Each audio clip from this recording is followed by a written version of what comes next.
சரி, இங்க நீங்க ஆட்சியில இருக்கிறீங்க, திருப்பி வருவீங்கன்னு சொல்றீங்க. தமிழ்நாட்டுல நீங்க ஆட்சிக்கு வருவதற்கான சாத்தியம் இருக்கா? சுருக்கமா. இன்றைக்கு நான் அந்த கருத்தை சொன்னதுக்கு காரணம் 101 ஆண்டுகள் வாழ்ந்து பாஜக ஆர்எஸ்எஸ்க்கு எதிரான கருத்துக்களிலேயே வளர்ந்து மக்களிடையே வேலை செய்து வாழ்க்கையிலே மிக எளிமையாக வாழ்ந்தவர் என்று பெயர் பெற்ற கம்யூனிஸ்ட் தலைவர் நம்முடைய நல்ல கண்ணு அவர்களுடைய நேற்று மறைந்தார். அதை நினைத்து பார்க்கிறோம். ஏன் அவரை எளிமை என்று பாராட்டுகிறோம்? அந்த சித்தாந்தத்திலே நம்பிக்கை இருந்தது, அதனால் அதை பாராட்டுகிறோம். இன்னொன்றை சொல்லுகிறேன். இன்றைய நாள், குறிப்பாக இன்றைய நாள், அந்தமான் சிறையிலே தன்னுடைய ரத்தத்தை சிந்தி செக்கெடுத்து சிறையிலே கிடந்த இந்த நாட்டுக்காக, இந்த மண்ணிற்காக தன்னுடைய வாழ்க்கையே கொடுத்த சுதந்திர வீர சாவர்கருடைய நினைவு நாள். அதுவும் இன்றைக்கு தான் இருக்கிறது. ஆனால் சாவர்கரை ஏசுவார்கள், நல்ல கண்ணை போட்டுபவர்கள். நாம் அப்படி அல்ல. கருத்து வேறுபாடுகள் இருந்தாலும் கூட அவர்களை நாம் ஏற்றுக்கொள்வோம். அவருடைய கருத்து அது.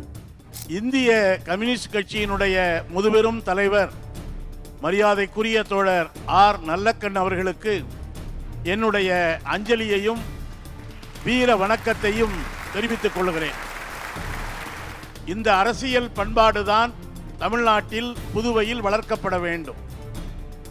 அவர் சிறையில் இருந்த காலத்திலேதான் அவருடைய மீசையை ஒருவர் சிகரெட்டால் சுட்டு பொசுக்கினார் என்பதற்காக தன்னுடைய வாழ்நாள் முழுவதும் மீசையை வைத்துக் கொள்ள மாட்டேன் என்று சொன்ன ஒரு தலைவர். அதைவிட சிறப்பு என்னவென்று சொன்னால், 7 ஆண்டு காலம் அவர் சிறையில் இருந்தாலும் ஒருபோதும் அவர் மன்னிப்பு கடிதம் எழுதி கொடுத்ததே இல்லை என்பதுதான் தோழர் ஆர் நல்லக்கண் அவர்களுக்கு இருக்கிற மிகப்பெரிய சிறப்பு. அதே போல ஐயா பெரியவர் நித்யானந்தம் அவர்கள் ஐஜேகே கட்சியில் இருந்தாலும் பழைய ஆர்எஸ்எஸ் பாசத்தை இன்னும் மறக்காதவர். நிச்சயமாக இன்றைக்கும் இப்பவும் ஆர்எஸ்எஸ் தான். ஆர்எஸ்எஸ் எல்லா இடத்திலும். இது குறித்து கவலைப்பட வேண்டியது ஐஜேகே தானே தவிர நான் அல்ல.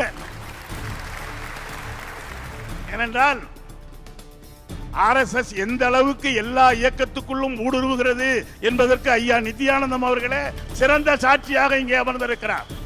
தோழர் நல்லக்கண் அவர்களுக்கும் சங்கரையா அவர்களுக்கும் விடுதலை போராட்ட வீரர்களுக்கான ஓய்வூதியத்தை தர முன்வந்த பொழுது நாங்கள் விடுதலைக்காக போராடினோமே தவிர பென்ஷனுக்காக போராடவில்லை என்று விடுதலை போராட்ட வீரர்களுக்கான ஓய்வூதியத்தை நிராகரித்த பெருமை தோழர் சங்கரையா அவர்களுக்கும் நல்லக்கண் அவர்களுக்கும் உண்டு.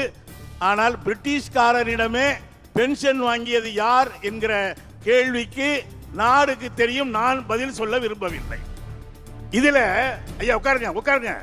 அவர் ஐஜேகே போயிட்டீங்க இல்லைங்களா? அரசு ஐஜேகே போயிட்டீங்க, அப்புறம் உணர்ச்சி வசப்படுறீங்க. மகாத்மா காந்தியும் பென்ஷன் வாங்கி இருக்கிறாரு அப்படின்னு சொல்லி மகாத்மா காந்திக்கு ஆர்எஸ்எஸ் கொடுத்த ஆர்எஸ்எஸ்ஓ அல்லது அது வேற வழக்கு போடுவாங்க.